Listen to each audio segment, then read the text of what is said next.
Miss হবে না আপনার পছন্দের টিভি শো। দেখুন জি5 অ্যাপে একদম ফ্রি।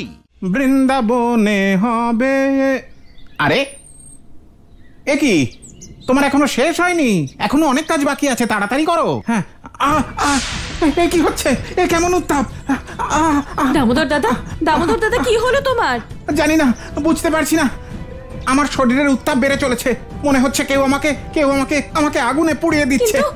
এখানে তো আশেপাশে কোনো আগুন নেই। জানি না নন্দরানী, কিন্তু আমার তো মনে হচ্ছে আমার সারা শরীরে আগুন জ্বলছে। নন্দরাজ দেখুন দামোদর দাদার কি হয়েছে। আর সহ্য করতে পারছি না, মনে হচ্ছে কেউ আমাকে পুড়িয়ে দিচ্ছে। কি হয়েছে তোমার? দামোদর দাদা, হে প্রভু, কি হলো? সুখদেব, মহেশ, তাড়াতাড়ি এসো, ওকে বৈদ্যর কাছে নিয়ে যেতে হবে। আসছি। দামোদর, চলো তাড়াতাড়ি করো। চলো চলো এসো, তাড়াতাড়ি এসো, চলো। এসো। নন্দরাজ, আমি আর বাঁচবো না। এই আগুন আমাকে পুড়িয়ে ফেলবে। দামোদর কাকা, কি হয়েছে তোমার দামোদর কাকা? কানাই, আমার শরীরের উত্তাপ বেড়েই চলেছে। মনে হচ্ছে আমার শরীরে যেন আগুন লেগে গেছে। আগুন? নন্দরাজ, এই উত্তাপ তো বেড়েই চলেছে।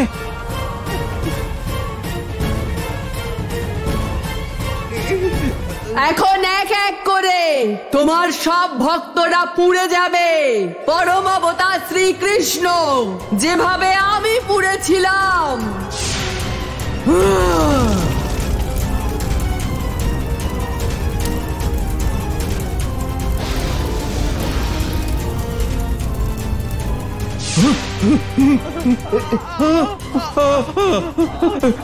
নন্দরাজ, আমার শরীরও একইভাবে উত্তপ্ত হচ্ছে, যেন আমার শরীরে আগুন লেগে গেছে।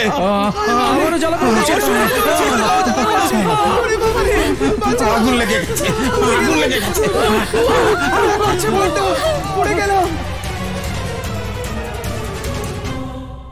দাদা, সখারা জল নিয়ে আয়। সখারা, তাড়াতাড়ি জলের ব্যবস্থা কর।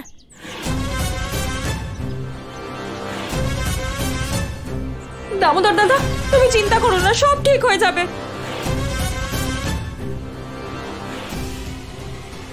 এবার পাবো প্রকৃত আনন্দ। এখন আমি আমার চোখের সামনে তিলে তিলে মরতে দেখবো সবাইকে। এই বৃন্দাবনে আজ হোলিকা সব জ্বালিয়ে পুড়িয়ে দেবে।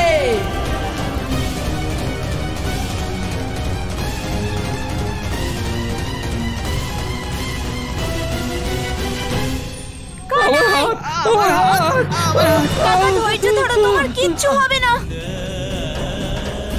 হে গুরুদেব, রক্ষা করুন, আমার ভক্তদের রক্ষার পথ বলে দিন।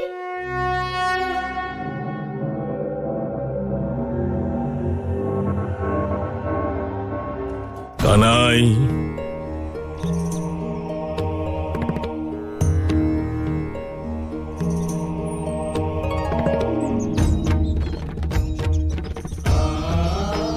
গুরুদেব, আপনি?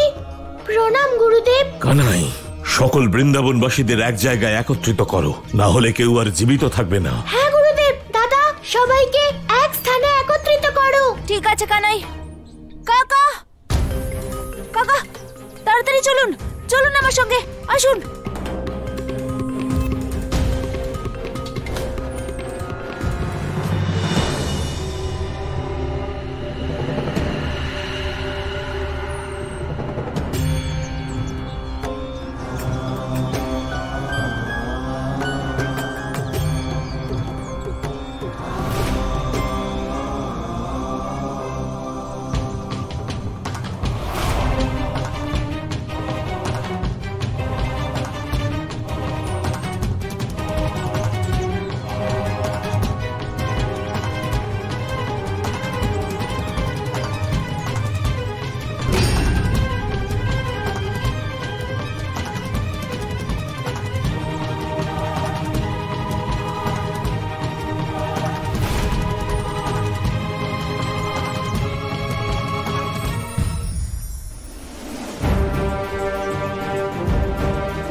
আমাদের শরীর ঠিক হয়ে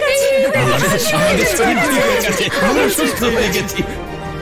নন্দরাজ, আমি সুস্থ হয়ে গেছি। আমার শরীরের উত্তাপ কমে গেছে।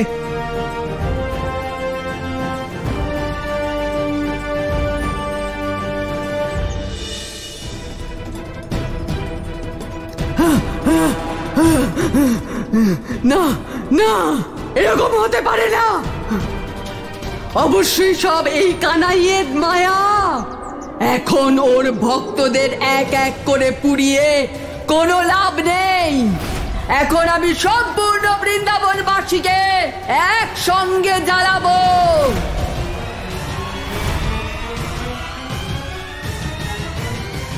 গুরুদেব, এ কি ধরনের সংকট গুরুদেব? অকারণেই হঠাৎ সবার শরীর পড়তে শুরু করলো কেন? আপনি না থাকলে আজ কেউ জীবিত থাকতো না। নন্দরানী, সংকট সত্যিই খুব গম্ভীর ছিল, কিন্তু আমার মন বলছে যে সংকট এখনো কাটেনি। এর কি অর্থ গুরুদেব? গুরুদেব, আমি জানি এই সব কিছু ওই নারী করেছে। নারী? তুই কোন নারীর কথা বলছিস? কাকা, আমি ওকে বনের মধ্যে দেখেছিলাম। ও সবার বস্ত্র চুরি করে নিয়ে যাচ্ছিল। হ্যাঁ। বনে? তাহলে সে ব্যাপারে আমাদের আগে কেন বলনি? নন্দরাজ, ওই নারী এখানে কারোর কোনো ক্ষতি করার আগেই আমাদের সব বৃন্দাবনবাসীদের মিলে ওর বিনাশ করে দেওয়া উচিত। একদম ঠিক বলেছো। ওই নারী সবার ক্ষতি করার আগে ওকে শাস্তি দিতে হবে। আপনারা চান যে এটা লাঠি নিয়ে আসুন, আমাদের এক্ষুনি বনে যেতে হবে। চলো চলো চলো চলো চলো। বাবা আর কাকারা বুঝতে পারছে না, ও কোনো সাধারণ নারী নয়, বরং সে হোলিকা। ওদের কোনোভাবে আটকাতে হবে, না হলে সবাই সংকটে পড়বে। বাবা, মনে হচ্ছে দাদার ভ্রম হয়েছে। দাদা অন্য কিছু দেখার জায়গায় নারীকে দেখেছে। না না কাকা, আমার কোনো ভুল হয়নি।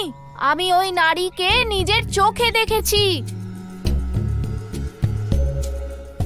দাদা, এটাও তো হতে পারে যে ও কংসের কোনো অসুর। কানাই, এটা কংসের মায়া নয়। কংস এমন মায়া করে না, ও তো সোজা অসুর পাঠিয়ে দেয়। এটা নিশ্চয়ই ওই তন্ত্র মন্ত্র জানা নারীর কাজ, যে আমাদের পোড়াচ্ছিল। এবার আমাদের অবশ্যই ওকে শাস্তি দিতে হবে। দামোদর ঠিক কথাই বলছে। গুরুদেব, আদেশ দিন। চলুন, তাড়াতাড়ি চলুন চলুন। দাঁড়াও বাবা, তুমি তো বলো তাই না যে আমাদের তাড়াহুড়ো করে সিদ্ধান্ত নেওয়া উচিত নয়? কানাই, আমাদের পথ আটকাস না।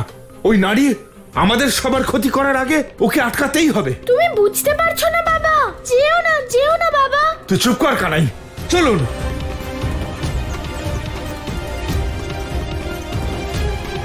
যদি ওরা হোলিকার সামনে চলে যায় তাহলে অনর্থ হয়ে যাবে।